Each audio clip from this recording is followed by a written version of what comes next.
Stop everything you're doing right now. What I'm about to tell you will completely change how you see the world. There are 4 lies that society has been feeding you since childhood. These lies are designed to keep you weak, dependent, and powerless. And the worst part? You probably believe every single one of them. 500 years ago, Niccolo Machiavelli warned us about these exact same deceptions. He understood that power isn't given, it's taken. And today, I'm going to show you exactly how these 4 deadly lies have been stealing your power without you even knowing it. By the end of this video, you'll see through the fog that's been clouding your judgment for years. You'll understand why some people seem to effortlessly get what they want, while others struggle their entire lives. And most importantly, you'll learn how to reclaim the power that rightfully belongs to you. Let me ask you something. Have you ever wondered why some people seem to have all the luck? They get the promotions, they attract the right opportunities, they command respect wherever they go. Meanwhile, you're following all the right advice, being a good person, waiting your turn, and yet, nothing happens. It's not about luck. It's not about being born into the right family or having the right connections. It's about understanding the game that everyone else is playing while you're sitting on the sidelines. Machiavelli wrote The Prince in 1513, and it remains one of the most controversial books ever written. Why? Because it exposed the uncomfortable truths about power, influence, and human nature that society prefers to keep hidden. The same truths that are still relevant today, maybe even more so. You see, there's a reason why these 4 lies exist. They serve a very specific purpose: to keep you in your place, to make you compliant, passive, and easy to control. When you believe these lies, you give away your power to others who understand the real rules of the game. But here's the thing. Once you see these lies for what they really are, you can never unsee them. Your entire worldview will shift. You'll start noticing patterns you never saw before. You'll understand why certain strategies work, while others fail miserably. This isn't about becoming manipulative or cruel. This is about understanding reality as it actually is, not as we wish it would be. This is about taking back control of your life and stopping the self-sabotage that's been holding you back. Are you ready to have your eyes opened? Are you prepared to challenge everything you've been taught? Then let's dive into the first deadly lie. Now, I want you to drop this affirmation in the comments. I choose to see the truth and reclaim my power. The first lie that's been poisoning your mind is this: good things come to those who wait.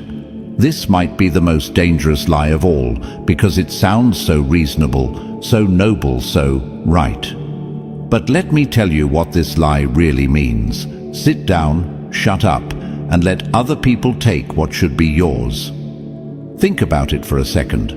While you're waiting for the right time, what's happening? Someone else is taking action. While you're being patient, someone else is making moves. While you're trusting the process, someone else is creating their own process and winning. I've seen this play out countless times.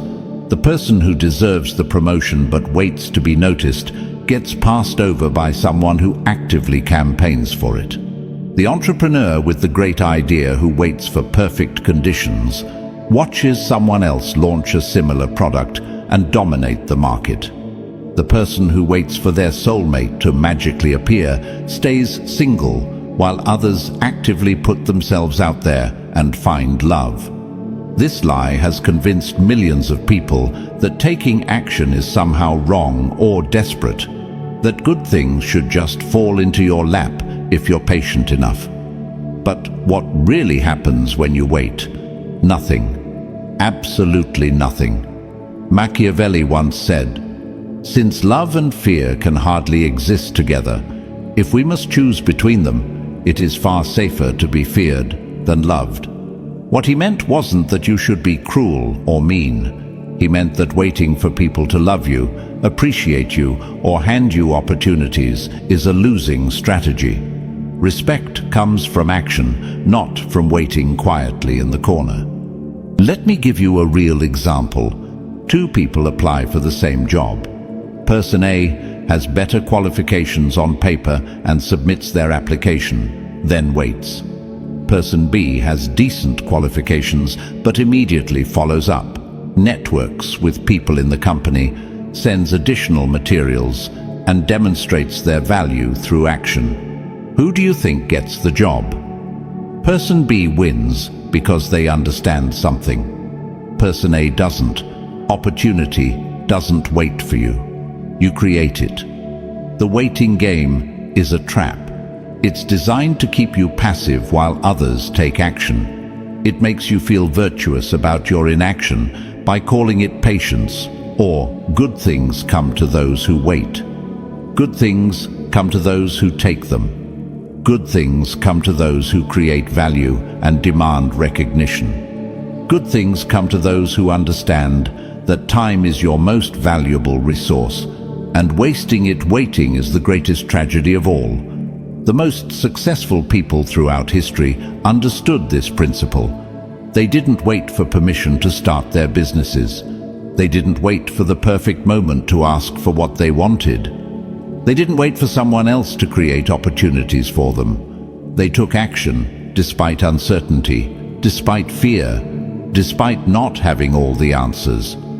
While you're waiting for the stars to align, someone else is making things happen with 70% of the information and 100% of the commitment. While you're preparing to get ready to start thinking about maybe taking action someday, someone else is already failing, learning, adjusting, and succeeding. The world doesn't owe you anything just because you've been patient.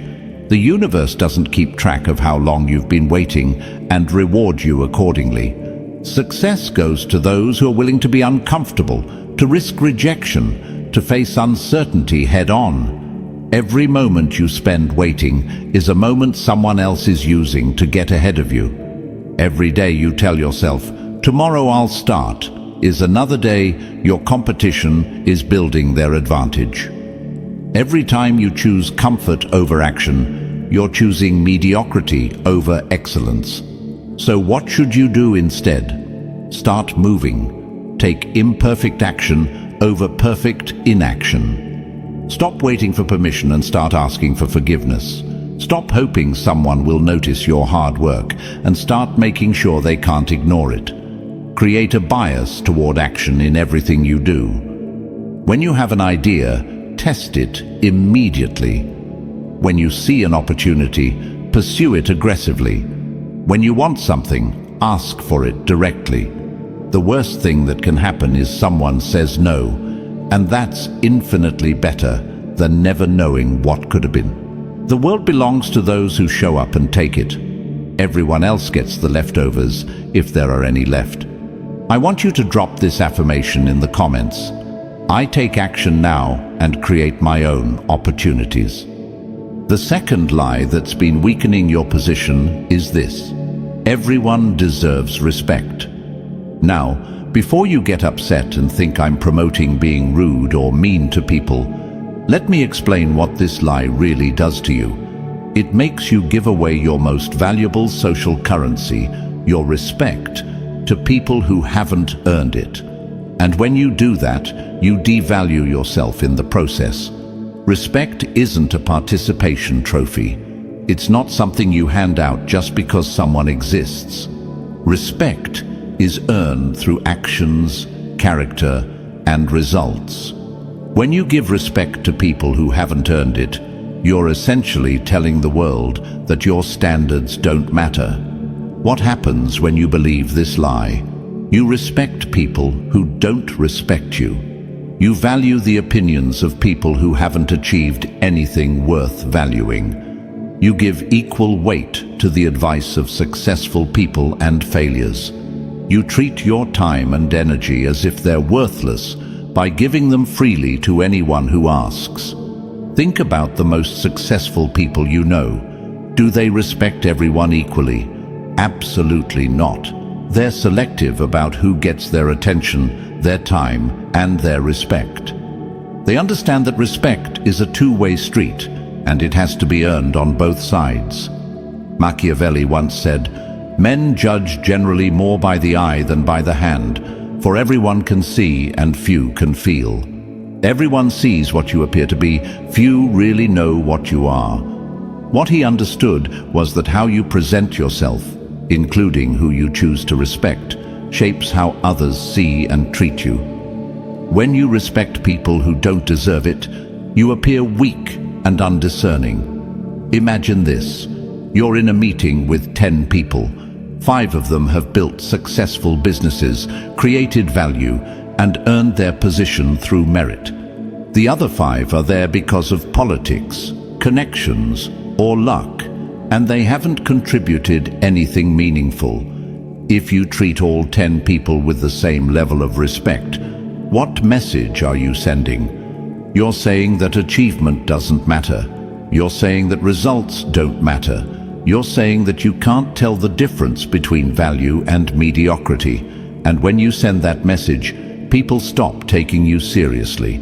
Now, this doesn't mean you should be rude or dismissive. There's a difference between basic human decency and respect.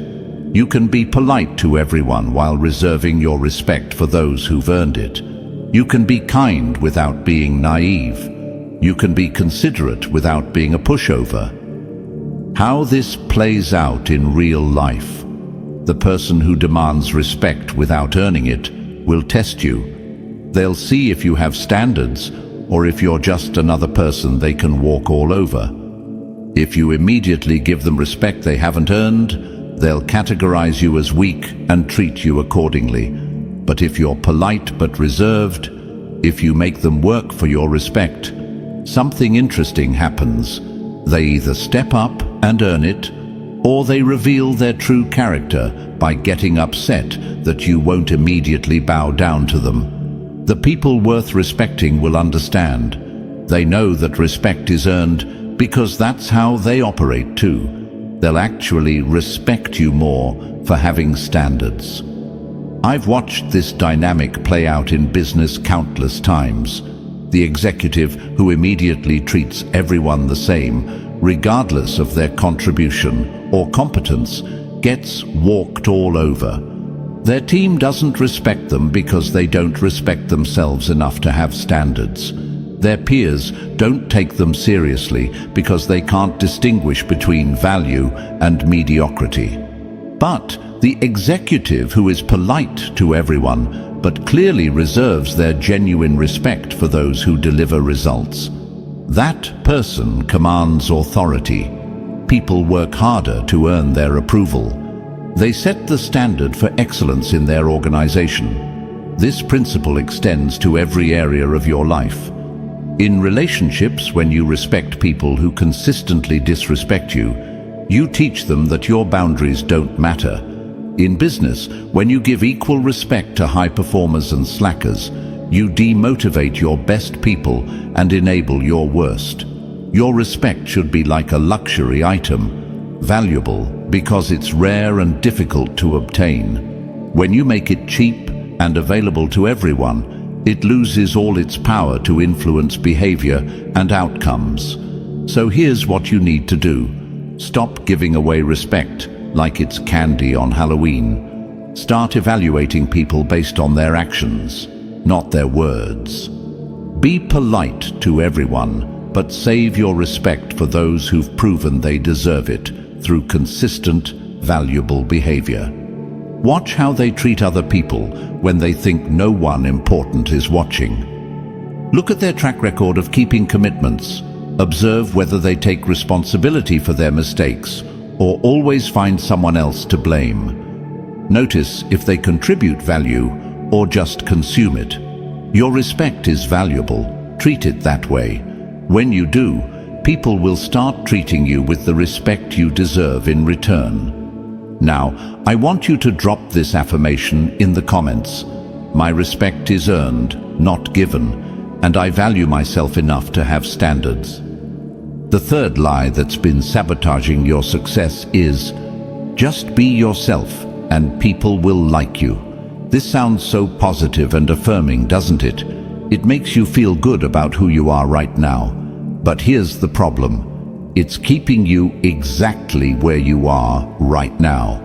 And if where you are right now isn't where you want to be, then this advice is your enemy. The truth is, there are different versions of yourself. There's the lazy version, the disciplined version, the confident version, the insecure version, the focused version, and the distracted version. When someone says, just be yourself, which version are they talking about? Most people default to their comfortable version, the version that requires no effort, no growth, and no discomfort. They mistake this for being authentic, but really, they're just being lazy. They're choosing the path of least resistance and calling it self-acceptance. You need to be the best version of yourself, even when it's uncomfortable, especially when it's uncomfortable. Machiavelli once said, "Everyone sees what you appear to be. Few experience what you really are." He understood that you have control over how you present yourself to the world. You can choose which version of yourself to show up as, and the version you choose will determine the opportunities you attract and the people who want to work with you. Let me give you an example. You have two versions of yourself. Version A shows up late, makes excuses, complains about problems, and avoids difficult conversations. Version B shows up early, takes responsibility, focuses on solutions, and addresses issues head-on. Both are you. But which one is going to attract better opportunities? The just be yourself lie convinces you that version A is more authentic because it's easier. But version B is just as authentic.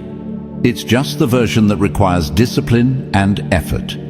The uncomfortable truth. The right version of yourself might make some people uncomfortable. The version that sets boundaries might upset people who are used to walking all over you. The version that speaks up might annoy people who prefer you to stay quiet. The version that demands excellence might intimidate people who are comfortable with mediocrity. And you know what? That's exactly who you need to be. When you become the best version of yourself, you naturally repel people who aren't aligned with your values and attract people who are.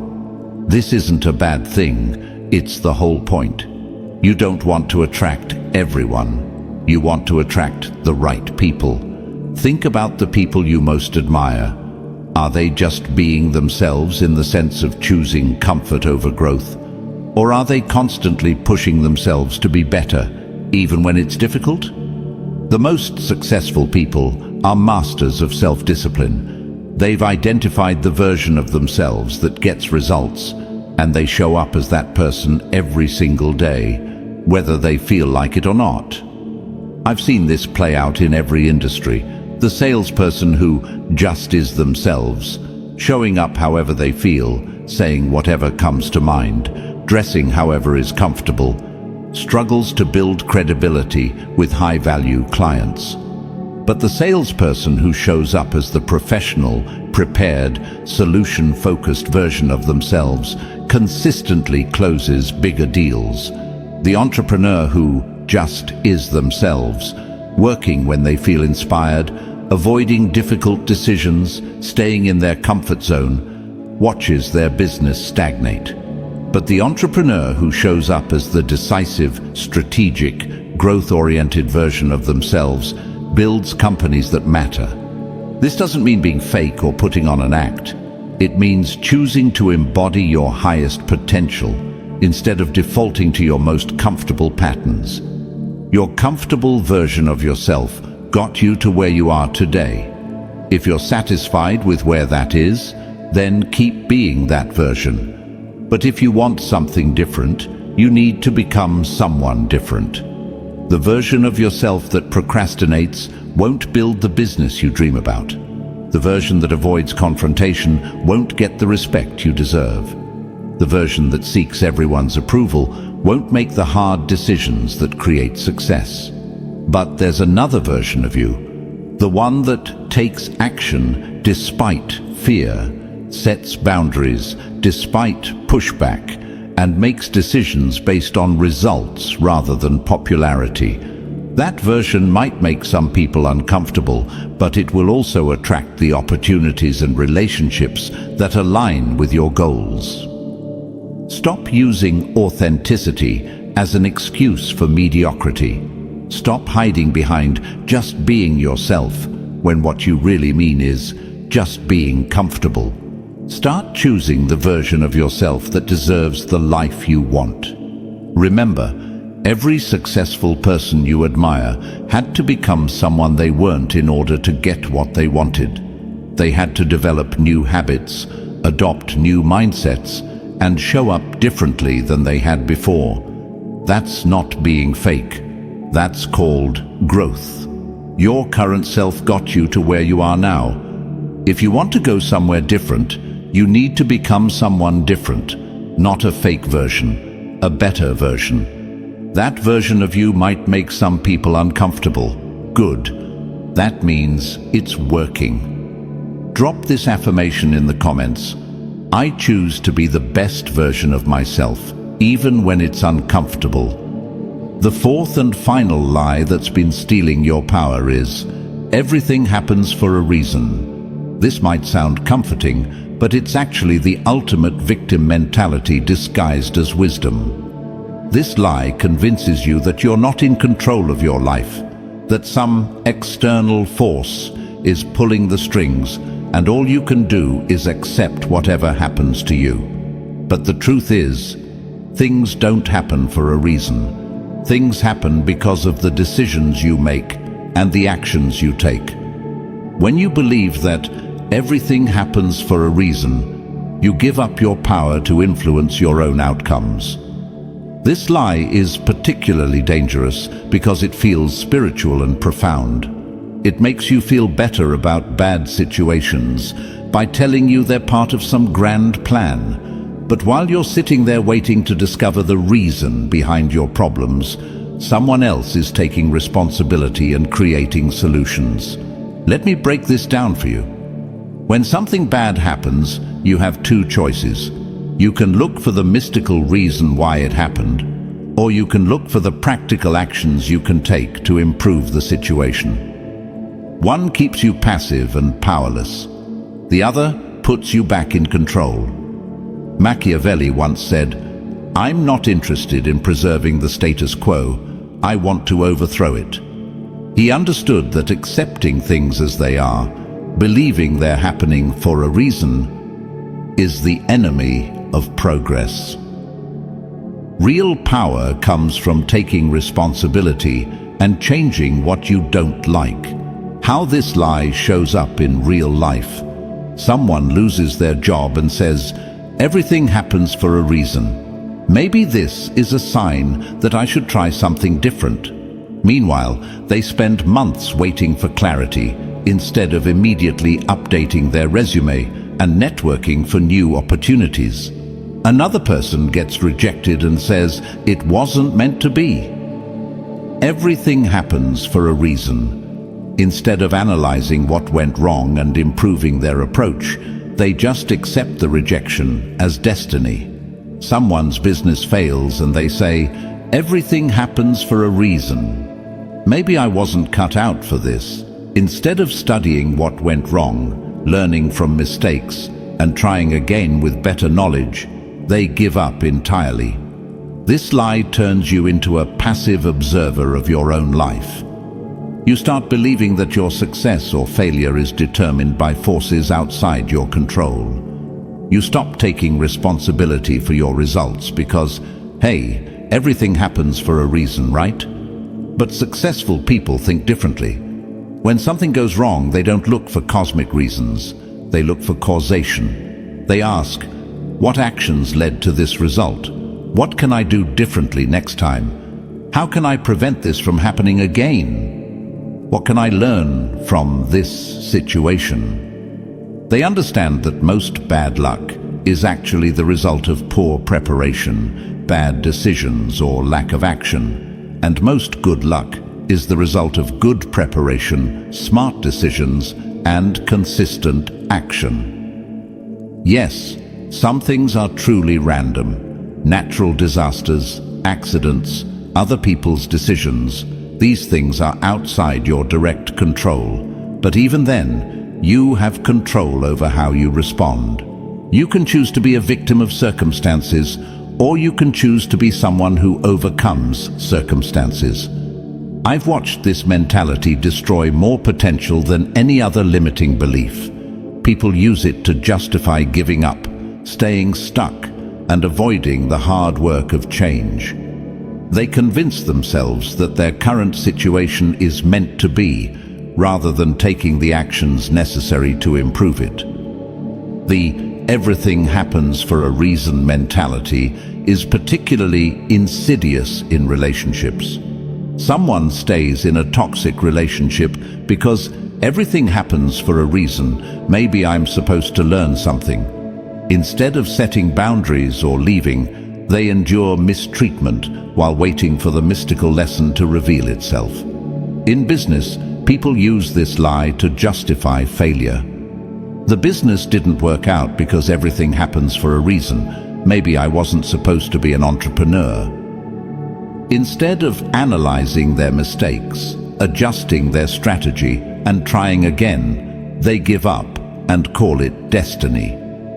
The truth is, most successful people have failed multiple times.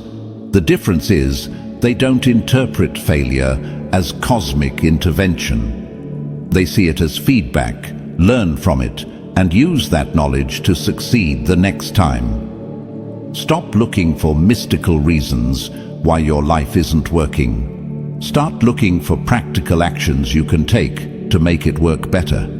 Stop waiting for fate to hand you what you want. Start creating the conditions that make success inevitable. Your life isn't a movie where everything works out according to some predetermined script. Your life is what you make it, through the choices you make and the actions you take every single day. Take control of your narrative. Stop being a character in someone else's story and start being the author of your own. Stop waiting for external validation or cosmic permission to take charge of your life. The most empowering realization you can have is that you are responsible for your outcomes.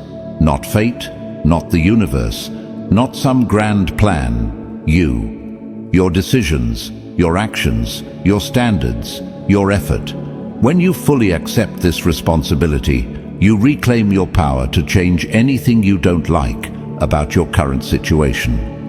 Now that we've exposed all 4 lies, each of these lies serves the same purpose: to keep you passive, dependent, and powerless.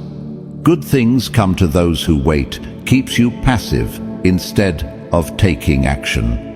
Everyone deserves respect makes you dependent on others' approval instead of setting your own standards. Just be yourself and people will like you, keeps you comfortable instead of pushing you to grow. Everything happens for a reason makes you powerless instead of taking responsibility. These aren't random pieces of bad advice. They're part of a system that benefits from your passivity.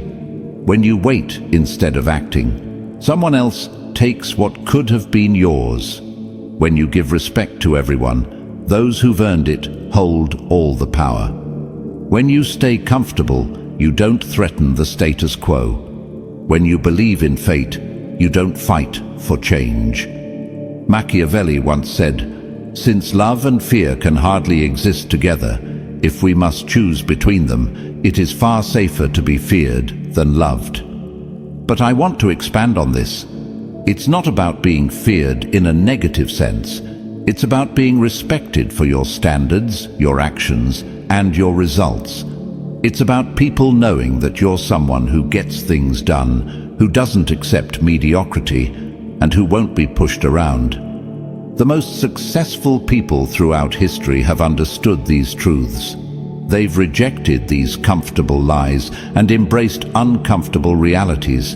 They've chosen action over waiting, standards over universal acceptance, growth over comfort, and responsibility over fate.